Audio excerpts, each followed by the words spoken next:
Aviwe.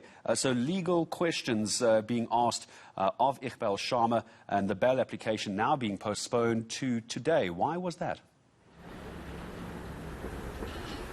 Well, it was to allow the defense, the state, I beg your pardon, to prepare its responding affidavit. Well, Gareth, yesterday was a day of postponements, with the last postponement of the day leaving Iqbal Sharma, the close associate to the Gupta family and businessman, fuming. Why was this? It was because he'd have to spend one more night behind bars in the police holding cells. You'd understand that he's been there since Wednesday, and in fact tomorrow he'll be finishing a week behind those cells. But the state says that this is because of his own doing.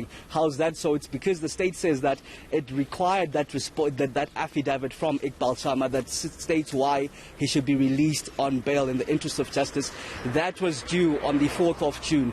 Iqbal Sharma only handed in that affidavit, we understand, Sunday evening at around 8 p.m. and in fact only amended it even yesterday morning at around 11 a.m. So the state said that it needed time just to prepare its responding affidavit and to go through Sharma's own affidavit to verify some of the information there, because we understand the reason for the amendment yesterday morning was to add 3 bank statements. So the state says that it needs to verify all of that because there is fears that Sharma himself is a possible flight risk. But before we tell you what's possibly most likely going to happen today, I want you, Gareth, to take a close listen to Sindisiwe Seboka, the NPA Investigative Directive spokesperson. Just listen to this.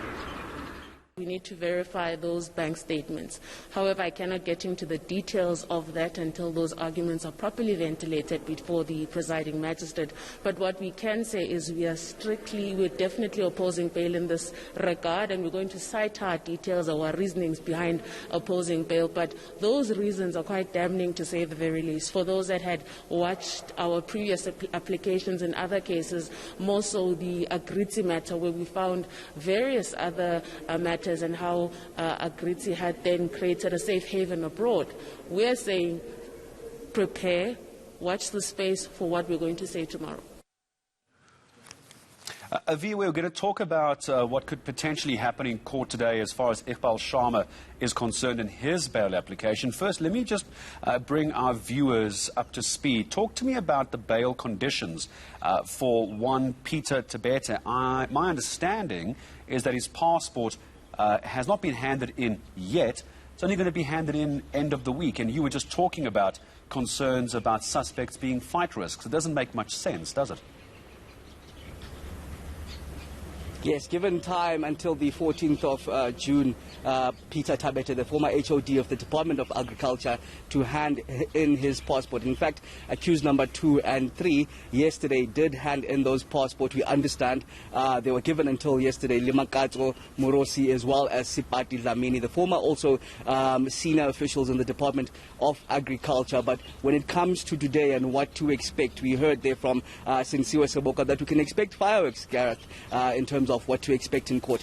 I want you to take you back some 7 months ago to October, when Angelo Agritzi appeared for his bail application, in fact denied at the Specialized Commercial Crimes Court in Palm Ridge by Magistrate Philip Fenter. The magistrate, in delivering that judgment, went on to paint a picture of how the NPA was having headaches till this very moment in extraditing the Guptas. In fact, till this day, they're still struggling to extradite the Guptas. So in delivering that judgment, the magistrate said that he wouldn't want to add on another name, that being of Angelo Agritzi, to the headache that the NPA has. The state there went on to deliberate on how Agritzi had planned a structured life abroad, in Italy to be more specific. Even in his affidavits had only mentioned 2.6 million rands worth of movable assets and only a house of 13.5 million. But what he failed to do, Gareth, was to mention the 33 million rand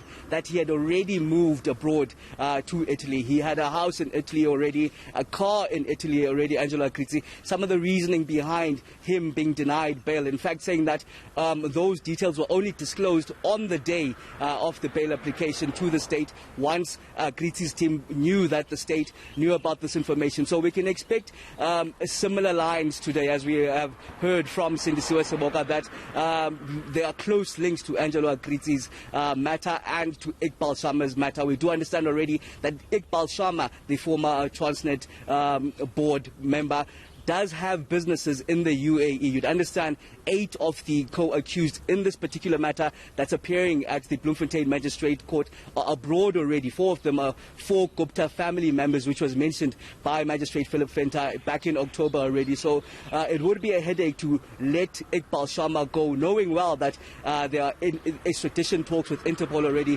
to get back 8 other suspects back into the country for this matter. So the state says that it's strongly opposing the bail for Iqbal Sharma in this matter. It's going to be a fascinating day in court to see how the defence tries to get around that particular issue you just raised. VOA Mtila, senior reporter for us in Bloemfontein, following that court case with Iqbal Sharma, Gupta family associate, back in court today to try and get bail. Of course, once court gets underway, around about 9 o'clock this morning, regular updates from VOA.